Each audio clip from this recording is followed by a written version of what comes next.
नायक और खलनायक, विद्वान और महारथी, कला के ऐसे सितारे जो अब भी आसमान में चमकते हैं, और ऐसी हस्तियां जो इतिहास में अमर है। उजले व्यक्तित्व के धनी भी और स्याह पहलुओं के लोग भी। ये वो लोग जो मशहूर हैं। ये है नामी गिरामी।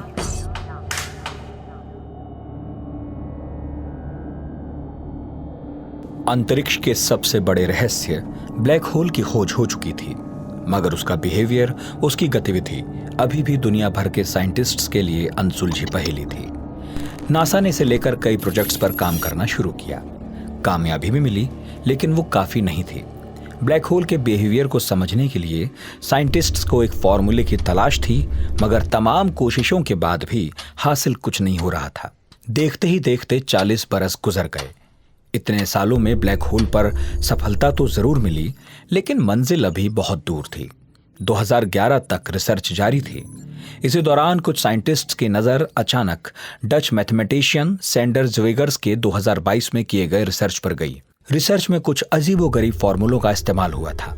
साइंटिस्ट्स ने सैंडर ज़्वेगर्स से संपर्क किया, उनसे इस फॉर्मूले को समझना शुरू कर दिया।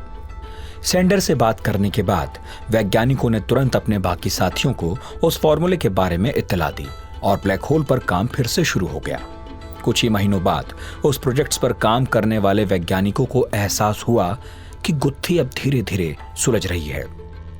ब्लैक होल के बिहेवियर को समझाने वाला फॉर्मूला सामने था।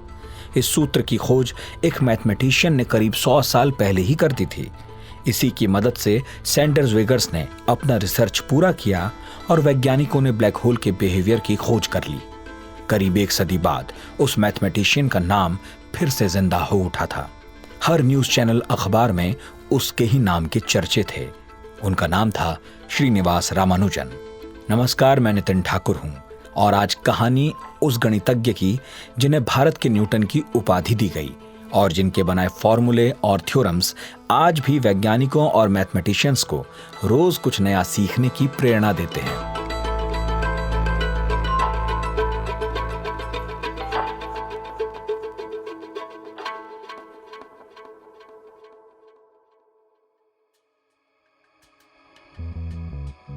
ये बात तब की है जब अंग्रेज भारत में अपने विस्तार की कहानी लिख रहे थे। गांधी तब भारत नहीं बल्कि दक्षिण अफ्रीका में हो रहे रंगभेद के खिलाफ सत्याग्रह में जुटे थे। दूसरी तरफ नॉर्थ कैरोलिना में राइट ब्रदर्स दुनिया का पहला प्लेन उड़ाने की जद्दोजहद में लगे थे। उसी वक्त मद्रास प्रेसिडेंसी के कुंभकोणम जिले में 12वीं पास कर चुके रामानुजन ने कॉलेज की पढ़ाई शुरू की। शुरुआती दिनों में सब कुछ ठीक ही था, लेकिन सिलेबस की रफ्तार पकड़ते ही कॉलेज की पढ़ाई रामानुजन के लिए सिरदर्द बन गई। गणित छोड़कर उनका किसी भी विषय में मन नहीं लगता था। हर क्लास में वो केवल गणित के ही सवालों के उत्तर तलाशते रहते। उनकी इस आदत की वजह से कई दफे उन्हें क्लास से बाहर निकाल दिया गया। घर में शिकायत भी हुई। बावजूद इसके रामानुजन का ध्यान केवल गणित में ही लगा रहा। इसी तरह कई महीने गुजर गए। इम्तिहान नजदीक थे, लेकिन इससे बेखबर रामानुजन अभी भी गणित के सवालों में उलझे हुए थे। कुछ दिनों में परीक्षा हुई। रिजल्ट आया तो गणित को छोड़कर रामानुजन हर विषय में फेल थे। ये सुनते ही रामानुजन को लगा कि विपत्तियों का पहाड़ टूट गया है। वो दुविधा में फंस गए कि घर वालों को अपने फेल होने की खबर कैसे दें। बहुत हिम्मत जुटाई और जैसे तैसे घर में बात बता दी। हुआ भी वही जिसका डर था। घर में मातम छा गया। रामानुजन ने फिर से परीक्षा दी, लेकिन परिणाम जस का तस, वो फिर से फेल हो गए। काफी सोच विचार के बाद घर वालों ने तय किया कि रामानुजन को पढ़ने के लिए अब मद्रास ही भेज दिया जाए। लेकिन कुछ ही दिन बीते कि वो पढ़ाई बीच में छोड़कर कुंभकोणम लौट आए। घर वालों की चिंता बढ़ने लगी। उन्हें लगा कि रामानुजन अपनी जिम्मेदारी से भाग रहे हैं। यही देखते हुए रामानुजन की शादी करवाने का फैसला ले लिया गया। उनकी शादी पड़ोस की ही एक लड़की जानकी अम्मल से करा दी गई। 22 बरस के रामानुजन के कंधों पर अब गृहस्थी का बोझ था। अब तक मुक्त रहे रामानुजन ने फैसला किया कि वो नौकरी करेंगे, मगर उन्हें देता कौन। थक हार कर वो अपने गुरु के पास पहुंचे और अपनी सारी बात बताई। सब कुछ सुनने के बाद रामानुजन के गुरु ने उनके हाथ में एक चिट्ठी थमाई और वेल्लोर के कलेक्टर रामाचंद्र राव के पास भेजा। राव उस वक्त इंडियन मैथमेटिकल सोसाइटी के सेक्रेटरी भी थे। ये मुलाकात रामानुजन के जीवन को दिशा देने वाली थी, जिसका एक पड़ाव लंदन को बनना था। हमारे वरिष्ठ साथी अमन गुप्ता उस दौरान का एक किस्सा सुनाते हैं। रामचंद्र राव से रामानुजन की मुलाकात खास इसलिए भी है क्योंकि पहली मुलाकात में उन्होंने रामानुजन की मदद करने से भी इनकार कर दिया था। लेकिन जब उन्होंने रामानुजन का गणित में रिसर्च देखा तो इतना चौंक गए वो कि उनकी सिफारिश सीधा मद्रास पोर्ट ट्रस्ट ऑफिस में कर दी थी। वहां पर फिर बाद में उन्हें क्लर्क की नौकरी पर रख लिया गया था। रामचंद्र राव की सिफारिश पर मद्रास पोर्ट ट्रस्ट ऑफिस में क्लर्क की नौकरी मिलते ही रामानुजन ने परिवार को मद्रास बुला लिया। गणित में महारत हासिल थी, इसलिए ऑफिस के हिसाब किताब का काम आधे घंटे में निपटा देते और बाकी वक्त रिसर्च में लगे रहते। वो तरह तरह के मैथमेटिकल फॉर्मूले इजाद किया करते। उन्हीं दिनों मेट्रोलॉजिकल डिपार्टमेंट के head doctor G.T. Walker Madras दौरे पर आए थे। वो हिसाब किताब देखने मद्रास पोर्ट ट्रस्ट ऑफिस पहुंच गए। उनकी नजर दस्तावेजों के पास पड़े कुछ पन्नों पर गई। उनमें गणित के कुछ सवाल और फॉर्मूले लिखे थे। उन्होंने पन्ने पलटे, तुरंत चीफ अकाउंटेंट S. नारायण को तलब किया। नारायण डरते डरते वॉकर के पास पहुंचे और बोले, ये पन्ने मेरे नहीं, रामानुजन के हैं सर। वो अपने रिसर्च पर काम कर रहा है। इतना सुनना था कि वॉकर आग बबूला हो उठे। सारे पन्ने हाथ में लिए और रामानुजन के पास जा पहुंचे। बोले, मिस्टर रामानुजन, क्या मैं जान सकता हूं कि आप यहाँ ऑफिशियल काम के अलावा और कौन कौन से काम करते हैं? रामानुजन अचानक हुए इस सवाल से घबरा गए। वॉकर के पीछे खड़े S. नारायण इशारे से बार बार रामानुजन को कुछ ना बोलने की सलाह दे रहे थे, लेकिन रामानुजन के मुंह से निकला, मैं प्राइम नंबर्स पर रिसर्च कर रहा हूं सर। वॉकर इसके बाद बिना कुछ बोले उन पन्नों को लेकर केबिन में जाकर बैठ गए और पढ़ने लगे। वॉकर खुद कैम्ब्रिज के ट्रिनिटी कॉलेज में गणित के लेक्चरर थे, सो गणित से उनका लगाव और समझ लाजमी थे। हर पन्ने में उन्हें गणित में होने वाली नई क्रांति साफ दिख रही थी। गणित पर इतना शानदार काम उन्होंने आज तक देखा ही नहीं था। 3 से 4 पन्नों के जवाब रामानुजन ने एक में समेट दिए थे। उन्होंने रामानुजन को केबिन में बुलाया, मगर इस बार वॉकर के हाव भाव बदले हुए थे। डरे हुए रामानुजन से उन्होंने कहा, you are a genius mister Ramanujan. मुझे दुख है आपको हमारे यहाँ क्लर्क की नौकरी करनी पड़ रही है। मैं मद्रास यूनिवर्सिटी से आपके लिए स्कॉलरशिप की बात करूंगा ताकि आपको आर्थिक मदद मिलती रहे। साथ ही आज से आपको मैं ऑफिस में एक कमरा दूंगा जहां आप अपना रिसर्च जारी रख सकेंगे। नजारा बदल गया था। रामानुजन के लिए यह सब किसी चमत्कार से कम नहीं था, मगर असली कहानी तो अभी बाकी थी। कुछ ही दिनों में वॉकर के कहने पर रामानुजन ने एक के बाद एक कई चिट्ठियां कैम्ब्रिज के ट्रिनिटी कॉलेज भेज दी। उन्हें पाने वाले थे मैथ्स के प्रोफेसर G.H. हार्डी। इन चिट्ठियों में रामानुजन ने प्राइम नंबर समेत कई फॉर्मूले लिखकर भेजे थे। हमारे साथी सूरज से सुनिए। रामानुजन जो रिसर्च कर रहे थे उसकी कद्र भारत में नहीं की जा रही थी और उन्हें अपने रिसर्च को पब्लिश भी करवाना था। इसलिए उन्होंने दिग्गज मैथमेटिशियंस को अपना जो रिसर्च है वो भेजना शुरू किया। कई एक ने उसे रिजेक्ट कर दिया, कई एक ने जवाब नहीं दिया, जिसके बाद उन्होंने रुख किया कैम्ब्रिज में D.H. हार्डी का, और इसके लिए उन्हें प्रेरित किया था G.T. वॉकर ने। हार्डी को उन्होंने चिट्ठी लिखी और हार्डी इतने ज़्यादा प्रभावित हो गए थे रामानुजन के काम से कि उन्होंने तुरंत रामानुजन को वापस चिट्ठी लिखी और उन्हें कैम्ब्रिज बुला लिया। तो यहाँ से जो कैम्ब्रिज का सफ़र है रामानुजन का वो शुरू होता है। कई एक रिसर्च इन कुछ सालों में हार्डी और रामानुजन ने पब्लिश किए थे जो आज तक उसका इम्पोर्टेंस है और इस्तेमाल किया जाता है। ब्राह्मण परिवार में जन्मे रामानुजन का विदेश जाना बड़ी घटना थी। उन दिनों लोग विदेश नहीं जाया करते थे। इसके बावजूद ना सिर्फ वो लंदन पहुंचे बल्कि अपनी चोटी भी कटवा ली, जो सालों से उनके ब्राह्मण होने का प्रतीक थी। परिवार को पीछे छोड़ा रामानुजन का अब एक ही सपना था, अपने फॉर्मूले और थ्योरम को रिसर्च पेपर में पब्लिश करवाना। G.H. हार्डी इसमें उनके साथ थे, लेकिन एक दिक्कत थी। रामानुजन मॉडर्न मैथमेटिक्स में बिल्कुल कच्चे थे। उनके लिखे गए फॉर्मूले और थ्योरम सही हैं या नहीं, इसका कोई प्रूफ नहीं था, क्योंकि रामानुजन का ऐसा मानना था कि जब उनके पास फॉर्मूला है तो उत्तर को प्रूव करने के बजाय हम उस फॉर्मूले के जरिए उत्तर लाने की प्रक्रिया पर फोकस करना चाहिए। हार्डी इस तरीके को नहीं मानते थे।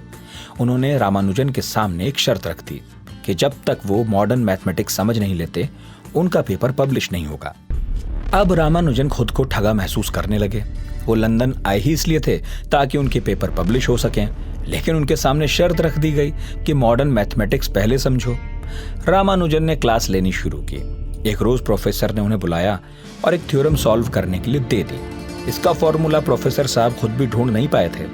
रामानुजन ने एक नजर उस थ्योरम को देखा और बोर्ड पर लिखना शुरू कर दिया। बस 2 ही लाइन में एक नया फॉर्मूला सबके सामने था।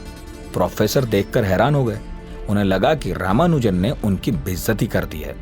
उन्होंने तुरंत क्लास खत्म की और रामानुजन को अकेले में खूब खरी खोटी सुनाई। ये रामानुजन के लिए बुरे सपने जैसा था। इस वाकये ने मॉडर्न मैथ से उन्हें और ज्यादा काट दिया, मगर हार्डी के दबाव में वो क्लास करते रहे। रामानुजन को लगने लगा कि हार्डी ने उनके साथ धोखा किया है। वो जानबूझकर उनका रिसर्च पब्लिश नहीं होने देना चाहते। गुस्से में एक दिन वो हार्डी के पास पहुंचे और जमकर खरी खोटी सुनाई। जब रामानुजन शांत हुए तो हार्डी ने पास पड़े एक पेपर को निकाला और उसे रामानुजन की तरफ बढ़ाते हुए बोले, रामानुजन, मैंने तुम्हारे कुछ प्रूफ खुद सॉल्व किए हैं ताकि तुम समझ सको कि हम साथ में बहुत कुछ हासिल कर सकते हैं। रामानुजन ने जब उस पन्ने को देखा तो लिखा था highly composite number S Ramanujan. देखते ही रामानुजन खुशी से उछल पड़े। उनका रिसर्च पब्लिश हो चुका था। लेकिन ये तो शुरुआत थी। हार्डी और रामानुजन मिलकर इतिहास लिखने वाले थे, जिसने आगे चलकर कई तरह के मैथमेटिकल कॉन्सेप्ट्स को जन्म दिया। हमारे साथ ही सूरज से सुनिए। 18वीं सेंचुरी में लियोनार्ड यूलर नाम के एक मैथमेटिशियन ने कॉन्सेप्ट ऑफ पार्टीशन दिया था और इसको कई मैथमेटिशियंस ने अध्ययन भी किया। उसी में से एक थे मैकमोहन, जिनसे रामानुजन की मुलाकात हार्डी ने करवाई थी और उनका ये मानना था कि पार्टीशन नंबर का जो अप्रॉक्सीमेशन है वो 200 से आगे नहीं जा सकता है। हालांकि रामानुजन इसके खिलाफ थे। उनका कहना था कि नहीं, मैं ये प्रूव करके दिखा सकता हूँ कि जो अप्रॉक्सीमेशन जिसकी आप बात कर रहे हैं पार्टीशन के संदर्भ में, वो 200 से ऊपर होगा। इसी के कारण उन्हें जो फेलोशिप है, रॉयल फेलोशिप उन्हें मिली थी ट्रिनिटी कॉलेज में, कैम्ब्रिज में। लेकिन पहले विश्व युद्ध के शुरू होने की खबर आ गई। लड़ाकू विमान लंदन के बादलों में गश्त लगा रहे थे। उनकी आवाज से पूरा शहर कांप रहा था। जगह जगह बम गिर रहे थे। ये सब देखकर रामानुजन को लगा कि अब वो अपने परिवार से कभी मिल ही नहीं सकेंगे। अब ये सब चल ही रहा था कि इस दौरान उनकी तबीयत भी बिगड़ने लगी।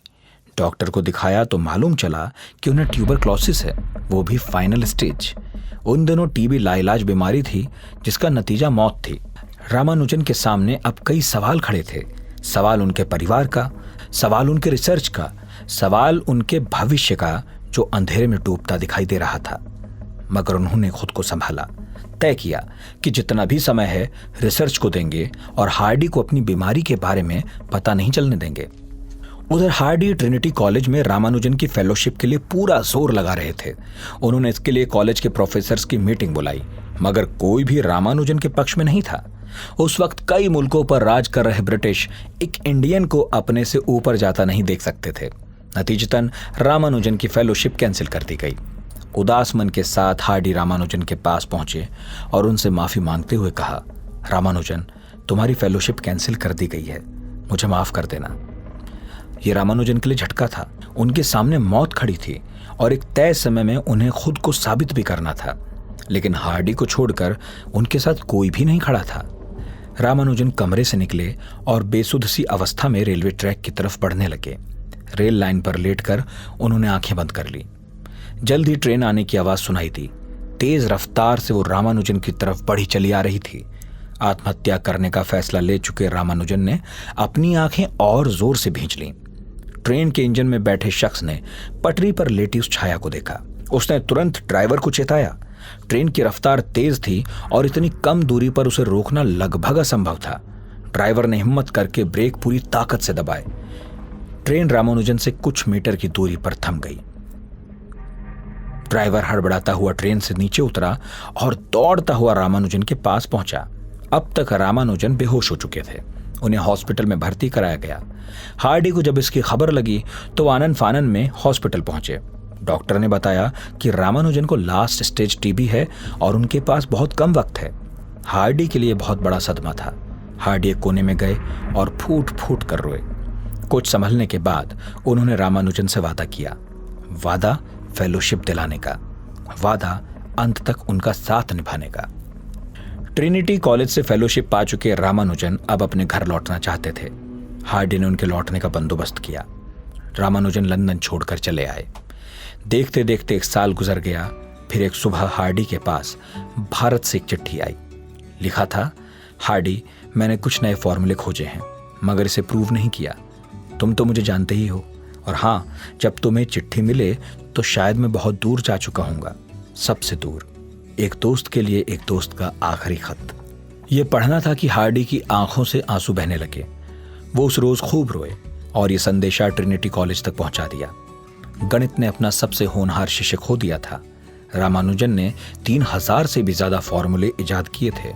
वो अपने पीछे कई नोटबुक्स छोड़ गए, जिनमें लिखे कुछ फॉर्मूले तो साइंटिस्ट्स और मैथमेटिशियंस सॉल्व कर पाए, लेकिन बहुत से फॉर्मूले आज भी उनके लिए पहेली हैं। सिर्फ 32 साल की उम्र में दुनिया छोड़ गए रामानुजन की योग्यता उनकी उम्र से कई गुना बड़ी है। वो चले तो गए, लेकिन उनका अध्ययन आज भी लोगों के बीच में है और उन्हें प्रेरणा देता है कि वो रामानुजन की तरह दिन रात गणित की हर नई पुरानी पहेली को उसी एकाग्रता से हल करें। आज के नामी गिरामी का सफर यहीं तक। किसी दूसरी शख्सियत की कहानी आप सुनना चाहें तो हमें जरूर बताएं। आपके सुझाव, शिकायत, चिट्ठियों का हमें इंतजार है। पता है radio@aajtak.com।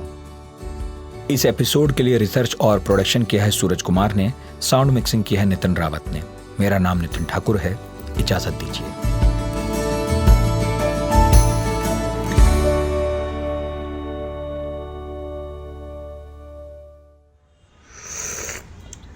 देख रहा है विनोद? नहीं भैया। काहे? काहे से कि का है ना, हम सुन रहे हैं आज तक रेडियो। का सुन रहा है? तनी हमको भी सुनाओ। तो सुनिए, गोल्डन माइक्स 2022 में 3 ठो अवार्ड जीता है आज तक रेडियो। आए? का कह रहा है? हाँ भैया, 3 ताल, पढ़ाकू नितिन और आज का दिन, तीनों शो को ट्रॉफी मिला है। अच्छा, मतलब आज तक रेडियो सुन रहा है सारा जहां।